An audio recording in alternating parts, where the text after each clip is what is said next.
just love having these little apples right in my front yard. Not perfect, but still awesome and tasty.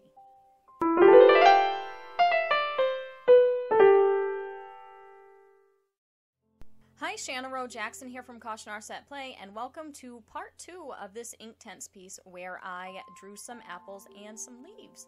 Right now, what I am showing you with this really bad and shaky footage, I apologize for that, is a technique where I am spraying water on a palette and then I am using the Inktense like Sumi ink and then just kind of rubbing it into that water that I sprayed down to get a nice, really saturated mixture. And then I am just going on here and putting a very light wash over my apples. And it's kind of hard to see here because I am trying to be as light as I can, which means there was more water added, and trying to kind of just go from light to dark, because with this medium it is much easier to darken than it is to lighten because it's more permanent than regular watercolor, so it doesn't lift as easily. So I try to keep that in mind and build up my values slowly. So I put a light wash over all my apples, and then I'm just going in with more detail and slightly darkening it up a bit.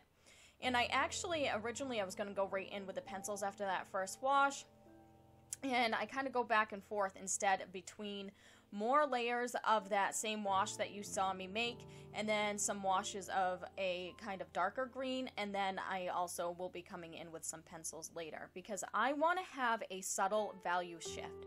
So I am using very, very soft brush strokes, almost in a circular motion, so that I can have the edges of my colors where they're shifting from dark to light. I can have those kind of shift more softly, so I get a better gradient that way. And I'm also using a paper towel to help with that. And it may look like I'm trying to blot out mistakes, but that's not the case here. I'm actually using the paper towel as part of a technique. I use rags a lot when I'm painting, and this is just one of the things that I like to do. I'm blotting to soften those edges, and it's just one of the techniques that I like to use with modern media quite often. And that's also how I kind of got the highlight. When I first put down that initial wash, you saw me blotting out the highlight again. Now, there is still a little bit of that stain there from that yellowy green color over that highlight, though it's hard to tell here now that I've started to lay some of my darker colors in. But that is because the highlight itself from my reference photo wasn't pure white. Because these are still outdoors, they haven't been shined up, these apples are still kind of, I mean, they have a shine to them, but they're more of a kind of, I don't know how to explain it, like, they're just not as shiny as they would be if I had brought them in and washed them off, because they're still exposed to the elements. So that highlight isn't going to be pure white to begin with. And I am just going in and relayering, and I'm using actually transparent layers to do this. I'm not trying to go in with a whole lot of pigment. It's still very watered down pigment, and as it lays on top of the pigment that's below it, it gradually gets darker. And again, doing that blotting, and I'm using small circular motions. Apples are not perfectly smooth. They have kind of a small, like, little bit of a mottled texture. Some of them have little tiny dots in them, which I'll add later. So they're obviously smoother than the leaves, so I have to have smoother transitions between my colors and my values. However, there is just a touch of a mottled texture, so that's one reason why I'm using small circular motions with my brush and with my pencil. And when I come with a pencil, I am working very, very lightly. It may not show, like, I guess apparently I hold my pencil in a way that looks like I'm really gripping hard on the pencil, but I'm really not. I've had a few different people ask me about the way I hold my pencil from my past video and videos even before then. It's just how I hold my pencil, but I'm actually using very light pressure. I'm not holding it as hard as it looks. I'm using a sharp point, using very, very light pressure, and using small circular motions.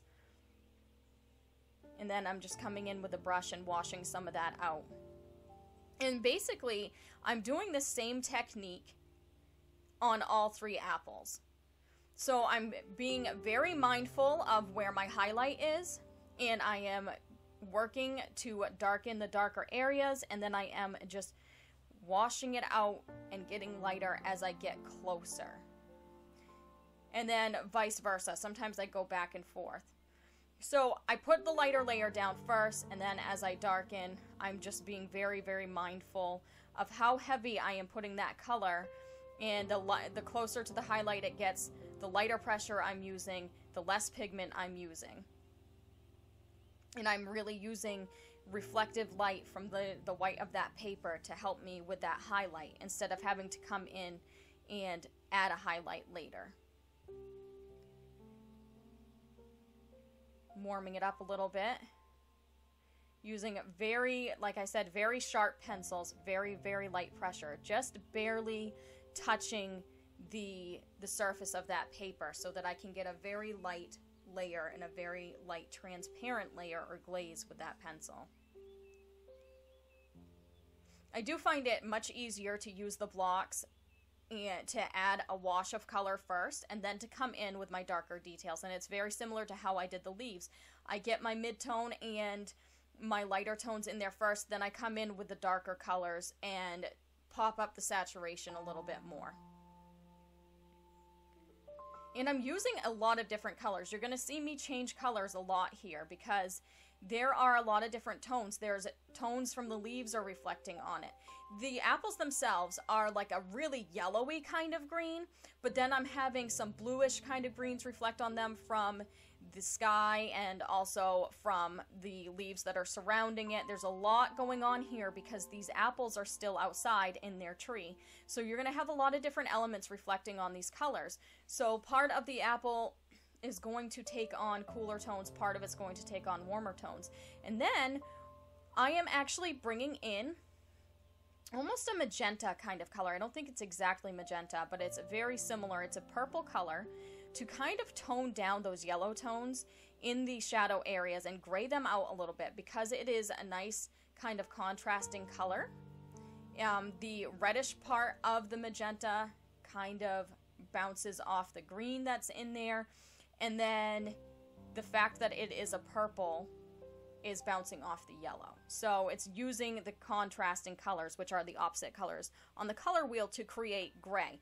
This is a great way to shade instead of jumping to black. I don't want to put black on these apples. There's nothing about these apples that are going to be that kind of tone. I want my shadows to still have color, but I want them to be dulled down in a more natural way. So I'm using a contrasting color to do that. And you'll see me do that on the other apples as well. And it's only slight, but it works really well. And then I'm coming through and I am kind of going over it with my white pencil, and I am not going to wash that out after. As you saw, I didn't wash it out after, and I kind of burnished it a little bit using that white pencil to give it that kind of waxy look that the apples have, and to kind of bring all the tones together. And then again, so I'm starting on that lower apple now, putting in the wash, and it's the same kind of wash that I used in that Sumi kind of style. And there are times that I am also just swiping my wet brush across my Inktense blocks like I did in the previous video, using them like their watercolor pans. Once I had that first apple done, I kind of had the idea of how I wanted to do it, so then I decided to go in with the next two apples and put the underlayer in at the same time. And then when it comes to details, I will work on them one by one so I don't really feel so overwhelmed, and I can really focus on the individual apple because they all look different. They all have their own little personalities, just like each of those leaves did. Again, I'm coming in with that purpley color. It's almost like a mauve color for some of the shadows, and then I'm also bringing in some browns and some olive colors, some tan. I used a lot of different colors for this, and they mix right on the paper as well. So that's something to keep in mind if you are just layering the pencils and you haven't washed them out yet. All those layers will mix together once you do add the water. So if I put a layer of pencil and then another layer of pencil and another layer of pencil without putting water in between, then I will be mixing right on the paper. Whereas if I put a layer of pencil, wash it out, let it dry, then put another layer of pencil, wash that out, let it dry. In that situation, it's going to be more layered on top of one another, because the bottom layer that has already been washed out and has already been allowed to dry is not going to lift as easily and mix in with the rest. So that is something to keep in mind with Inktense. Watercolor pencils is a little different, because regular watercolor pencils will continue to lift even after you've washed them out and let them dry, and may still continue to mix with other colors a little bit more than these. And even these might have a little bit of mixing after you've washed it out if it hasn't been washed out completely. So it's just something to keep in mind. You can layer them really easily, but you want to wash things out first and let them dry. And then with this one, I kind of came in a little bit too soon. The paper wasn't as dry as I thought it would be. I had come in with that pencil a little soon. Realized it wasn't working up the way I wanted to. I didn't want to rough the paper up too much. So I waited for it to dry again before coming back in, and kind of fixed that spot up a little bit with my brush. And now I'm just coming in with that pencil again and washing it out with the brush. Again, very, very light. I don't want to burnish into the paper at this stage. I don't want to jump right into that dark, dark green immediately. I want to layer to get the tones I want, because again, it's so much easier to go darker than it is to go lighter with this medium. Using those circular motions, blending out my edges so that the gradient is smooth. Came in with that purple again for a darker area. And I'm sorry that I'm not listing specific colors. I used way too many colors in this to remember the specific names. I know I used a lot of fern for the darker areas of the apple. I used a really yellowy, I can't remember the specific name of that really bright, it almost looks fluorescent. It's like a yellowy green. It's like the brightest yellowy green in the set. I can't really remember exactly the name of it. I used a lot of that, and I used a lot of iron green. But I didn't really look at the specific colors. I looked at what they were going to do for me. And again, like I spoke about in the last video, the exact color really isn't an issue. You just want to make sure you're varying your values, you're varying your cool and your warm colors, and your contrasting colors to create emphasis and things like that. You just want to make sure that you have your values in there, and that you are kind of just being aware of what the color relationships are between the colors that you're using. They don't have to be exact to the reference, though, to create a realistic piece. They just have to work well together and work well with the values. And kind of doing that burnishing thing again with the white. And at some points I do come in with the white and use it wet. I like kind of dip the core in the water like I mentioned in the previous video. And I do want to mention this video isn't sponsored. I did mention that in my last video, but in case you didn't see my last video, some of these pencils were sent to me from Derwent last year, but they're not sponsoring me to do this video. Most of the pencils I bought myself, and I bought the blocks myself, but there are some from Derwent mixed in with what I'm using here. However, I'm not being paid to do this video. I just really love this medium. Going in with some of those details with purple again. And it really just works so well. That is something that I do recommend you looking into, is color theory, and especially contrasting colors and how they really help like bring out other colors.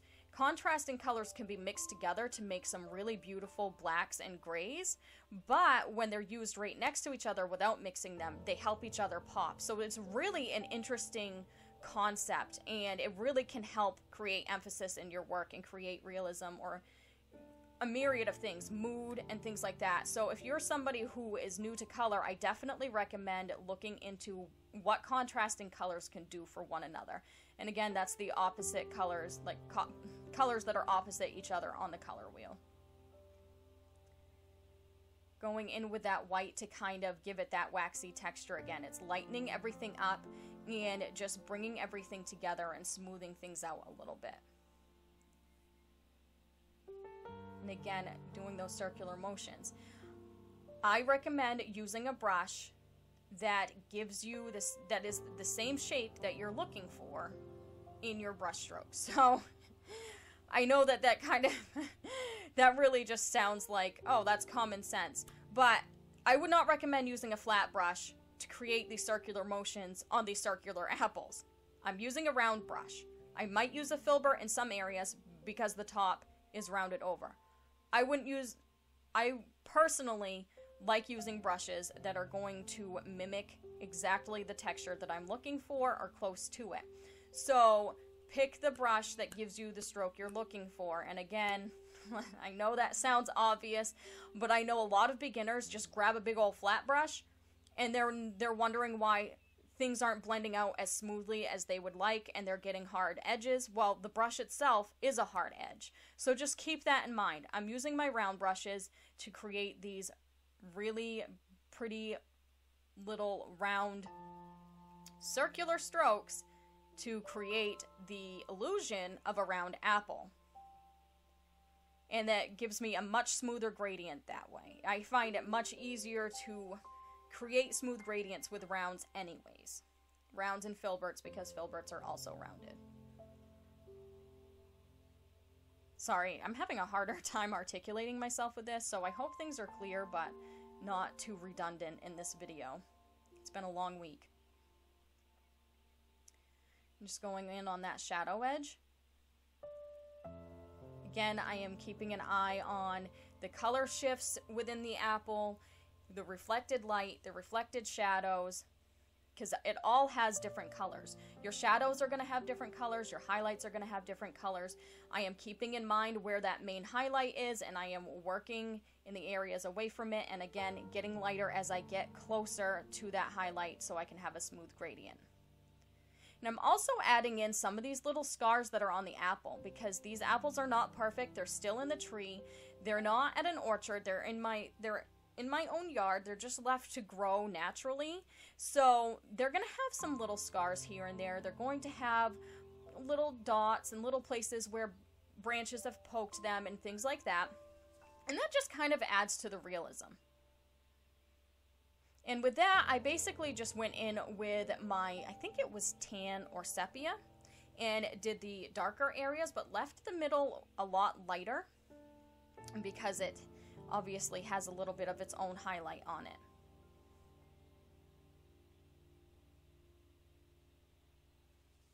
And it's just me gradually building up these shadows and the saturation on this with very, very light layers.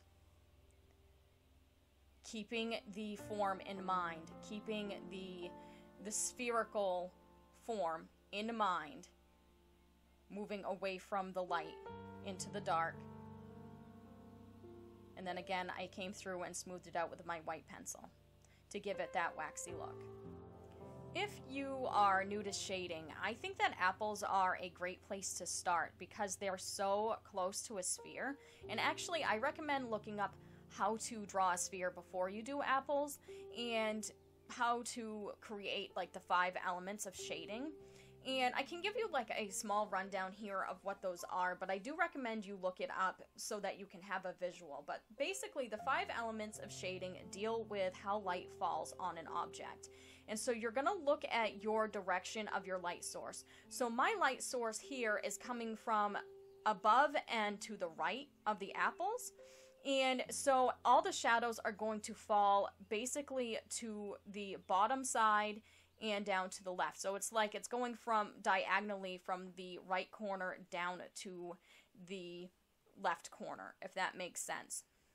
And basically, once you figure out where you have your light source coming from, then you can place your shadows. And the 5 elements of shading are full light, which is the lightest area or the highlight. So on my apples, you can see the lightest area there. That's where the light is hitting the object the most. And then you have your halftone or your midtone, which is basically your local color. So for this, it's going to be green. It's going to be just that midtone green in there. And then you have the shadow edge, which is where the object is going away from the light and into the form shadow. So basically, the form shadow is the shadow that is on the object itself, and the shadow edge kind of is that edge between the lightest part and the dark part. And a lot of times you'll see that shadow edge be very prominent. So really look at your object and see where that shadow edge is, and if it's darker than the form shadow. And a lot of times it will be. And then you sometimes have reflected light. So reflected light is actually in the shadow area, and it's usually darker than your highest highlight, but it's much lighter than obviously your main like core shadow. So basically, a reflected light is when an object is reflecting on another object, or if these apples were on a white table, for instance, then there would be some light reflecting off of the white table onto the bottom of the apple. So look for that. Sometimes you don't see much reflected light, but it is definitely something that could really bring some realism in. If you look at my upper apple, on the left-hand side, you'll see a very, very slight highlight over there. It's very, very, very slight, very thin. Right past the shadowy part, that's reflected light. And that was really the only apple in here that had that in my reference photo, but it's something to keep your eyes open for. And then also you're going to have your cast shadow. So that's if your object is casting a shadow on things around it or on whatever surface it's on. So that's just kind of a rundown of that and something to think about when you are creating anything with form. So this is basically all that I have to say about this video. Really, just look at your form, build from light to dark. I use my washed out washes first, and then I came back in with my pencils to darken it because it's much easier to go from light to dark with these. And yeah, here I am untaping the finished piece. What do you guys think? I have gotten some feedback that you all would like to see some more Inktense based tutorials, and so I am going to be doing a few other projects that I have planned right now, but I will be having that in my thoughts, and I will try and come up with something that's a little bit more beginner based to help with people that are new to the medium. Here is the scanned in version of the finished piece. This was really hard to get an accurate scan of. It's hard to photograph, it's hard to scan, and yeah. But anyways, if you did not watch part 1, I will link that in the description, so please go and watch that so you can learn where I did the leaves. And yeah, I will see you next week. Thanks for watching. Bye! Hey guys, thanks for watching. If you like what you see, please hit subscribe. Also, if you're interested in seeing more of my artwork, I'm on social media, so check out the links in the description below.